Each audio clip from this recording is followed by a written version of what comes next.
Hello, wonderful interpreters. Thank you for tuning in and welcome back to our election series.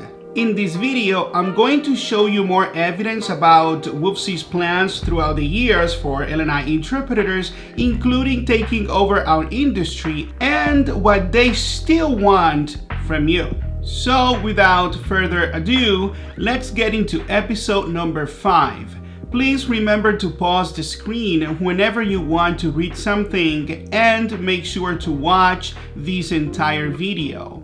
You see, it all started more than 10 years ago when WFSE leaders started dreaming about getting union dues from L&I interpreters. Well, their challenge is that, like everything, the L&I system is not perfect. However, it is better than the DSHS system for interpreters. So convincing L&I interpreters to unionize has always been tough for them. So this is what they have done using their own multiple step system. Step 1. Demonize, alienate, and divide the industry. They started doing this back in 2012 in front of legislators. So watch this. Thank you, Mr. Chairman, members of the committee. For the record, I'm Dennis Eagle with the Washington Federation of State Employees, here testifying in support of House Bill 2701. We proposed a complaint process to protect interpreters from the significant levels of harassment they're facing from language agencies. Good evening, Chairman Sells, members of the committee. My name is Alfonso Bautista. Corrupt schedulers, they determine who will work and who will not. Grant L&I interpreters union right and expand the scope of bargaining rights to bring fairness to a corrupt and wasteful system. Step number 2. Create a statewide monopoly by hooking up my friends with sweet deals. Good afternoon, members of the committee. My name is Ed Saldivar. I am a Spanish certified code interpreter and the CEO of eInterpreters, the software as a service company located in Everett, Snohomish County. We have designed and implemented the first web-based centralized interpreter management software system named OneLingua that allows for the consolidation of interpreter services by all state agencies as well as private sector organizations. Our cloud-based software schedules, invoices, and pays interpreters for all 3 delivery modes: in-person, telephonic, and in-video interpreting without the need of expensive call centers. OneLingua has been successfully implemented in Taquila and Sita Municipal Courts. Let me show how this works. My business could do this for in-person, telephonic, and video scheduling for less than half this cost. Members of the committee, my name is Milena Calderari-Waldron. I am a court-certified interpreter and the secretary of WITS, the Washington Interpreters and Translators Society. WITS fully supports this bill. And as you know by now, L&I decided to ignore all of the qualified and bigger language companies in our state and awarded the scheduling system contract to the one company with obvious ties to WFSE leaders and their friends, claiming later there was no conflict of interest. Ha! Well, as soon as this happened, WFSE leaders claimed ignorance about it, saying they were just, quote, gathering information about the new vendor. Was it really hard to get that information from your longtime friends? I wonder. Step number 3. Create an advisory group to the state and appoint yourself with your friends to control it. We support this bill, especially the section creating the advisory group. We anticipate the cost of the DSHS advisory group to be $15,000 a year, not $39,000. We also look forward to a transparent, competitive bidding process that would award a contract for a one-stop shopping solution for interpreter services delivered in person, telephonic, and video. Step number 4. Create a process to intimidate and police interpreters instead of respecting L&I's ability to deal with a few bad apples. My name is Aida Sanchez Vela.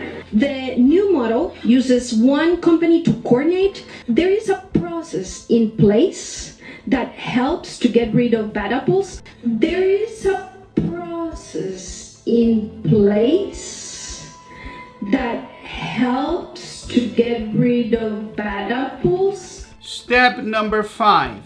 Make it a law promise independent interpreters they'll be fine, then influence LNI to severely restrict their ability to bill directly. My name is Leroy Mold. I'm president of Interpreters United. One point that is extremely important to make at the end of all the anxiety and the concern that has been expressed is that the bill still allows for direct contracting for independent contractors with labor and industries. And that's as simple as it gets. It's still there for them to be able to contract directly. And you'll know what happened after this. I even gave them a chance for a shot at a union with them, but they deceived us. And I do not regret doing so because I learned their tricks, I learned their intentions, and we were able to form Washington Interpreters with very qualified interpreters that have been leaders in our industry for a long time. And here we are about to have this election at the end of the month. On the one hand, they have been apologizing to LNI interpreters, saying like, oh, Milena has been there, saying like, hey, I wish I could have done things differently.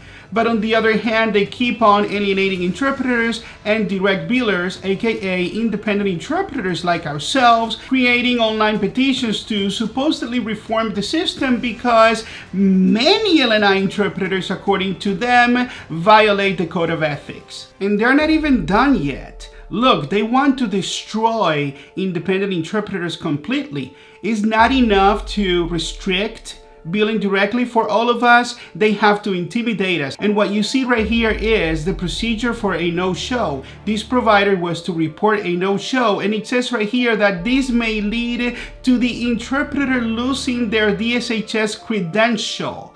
Are you kidding me? For a no-show, before investigating, even though it says right there, there's going to be an investigation, but before investigating, you have to put in there that they are in danger of losing their certification.